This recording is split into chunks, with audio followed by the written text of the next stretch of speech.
Perkenalkan, nama saya Timita Marliana Penu, mahasiswi Institut Agama Kristen Negeri Kupang, program studi Psikologi Kristen semester 1. Di sini saya akan menjelaskan tentang teori kepribadian perspektif behaviorisme menurut Erik Erikson. Perkembangan sosial merupakan salah satu aspek penting dalam kehidupan manusia yang melibatkan interaksi antara orang lain dan juga lingkungan sekitar. Nah, salah satu teori yang memberikan pemahaman mendalam tentang perkembangan sosial adalah perkembangan sosial menurut Erik Erikson.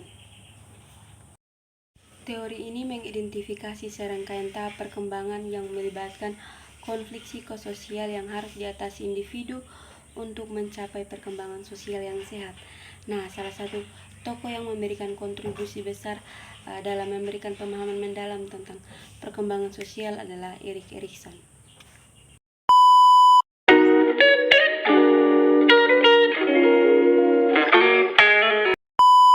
Erikson adalah seorang psikolog dan juga psikoanalisis terkenal yang mengembangkan teori perkembangan sosial dan kepribadian yang berfokus pada tahap-tahap perkembangan yang dialami individu sepanjang mereka hidup.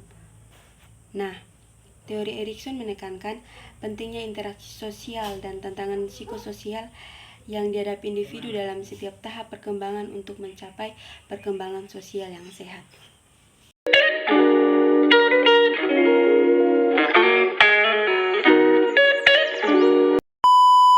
Berikut saya akan menjelaskan biografi singkat Erik Erikson, bagaimana manusia dalam pandangan Erikson, dan juga bagaimana konsep utama teori Erik Erikson. Yang pertama, biografi Erikson. Erik Erikson dilahirkan pada tanggal 15 Juni tahun 1902 di Danis, dekat dengan kota Frankfurt di Jerman. Sejak lahir ia sudah tidak mempunyai ayah karena orang tuanya telah berpisah, sehingga Erikson dibesarkan oleh ibunya. Mereka pindah ke Karlsruhe, lalu ibunya menikah dengan Dr. Homburger yang berkebangsaan Jerman. Nah, ayah kandung Erikson sendiri adalah orang Denmark. Pada tahun 1927 sampai tahun 1933, Erikson bergabung dengan lembaga pendidikan psikoanalisis Sigmund Freud untuk mengajar anak, sehingga ia berkenalan dengan psikoanalisa Freud melalui Anna Freud. Dan pada tahun 1929, Erik Erikson menikah dengan gadis Kanada yang bernama Joan Serson. Lalu karena ketertarikannya pada dunia anak dan pendidikan, Erikson melanjutkan studi non-formal sampai akhirnya menjadi seorang profesor dan mengajar tetap di California sejak tahun 1930.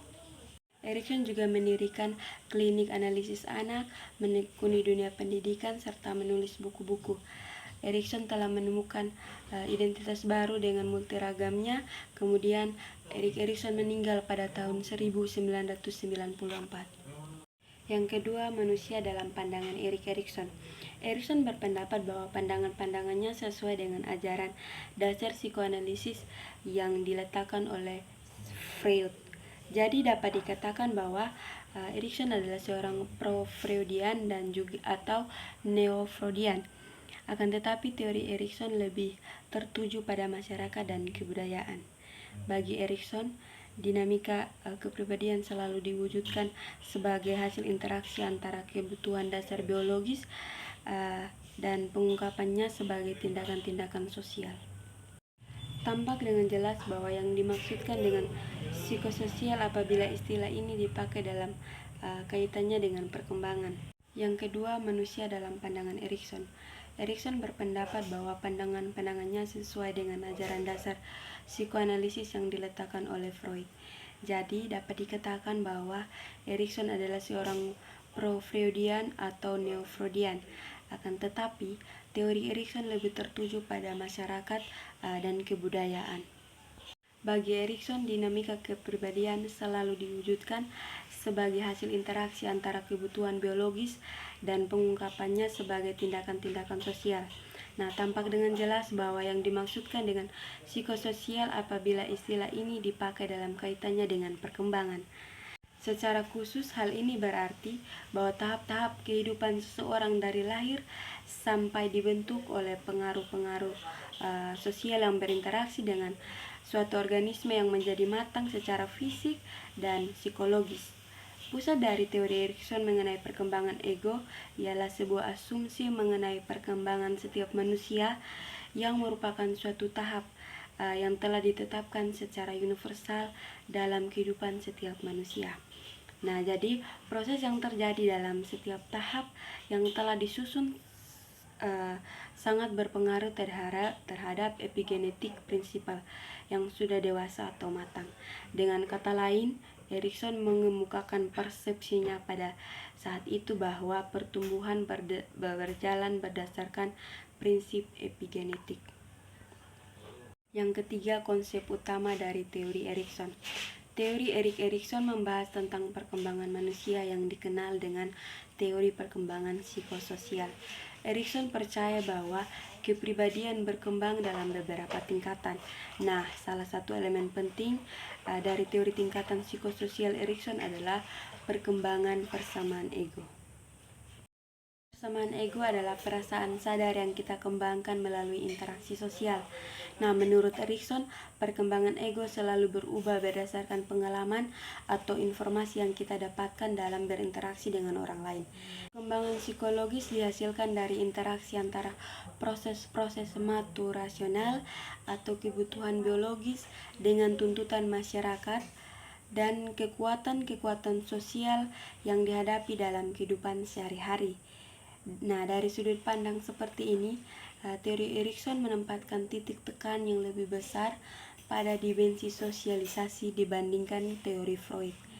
Selain perbedaan ini, Erikson membahas perkembangan psikologis di sepanjang usia manusia dan bukan hanya tahun-tahun antara manusia masa bayi dan masa remaja.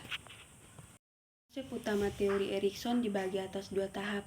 Yang pertama, kebingungan identitas, dan yang kedua, tahap-tahap psikososial dalam perkembangan kepribadian. Yang pertama, kebingungan identitas. Kebingungan identitas menurut Erikson adalah proses identitas diri yang sudah berlangsung sejak anak mengembangkan kebutuhan akan rasa percaya, otonomi diri, rasa mampu berinisiatif, dan mampu menghasilkan sesuatu. Keempat komponen ini memberikan kontribusi kepada pembentukan identitas diri. Ketika individu gagal dalam mengintegrasikan aspek-aspek dan pilihan atau individu tidak mampu dalam menemukan peran, maka akan meninggalkan sebuah masalah yang oleh Erikson disebut sebagai kehilangan identitas atau kebingungan identitas. Kebingungan identitas adalah konflik psikologis yang terjadi pada masa remaja dan merupakan bagian dari teori perkembangan psikososialnya.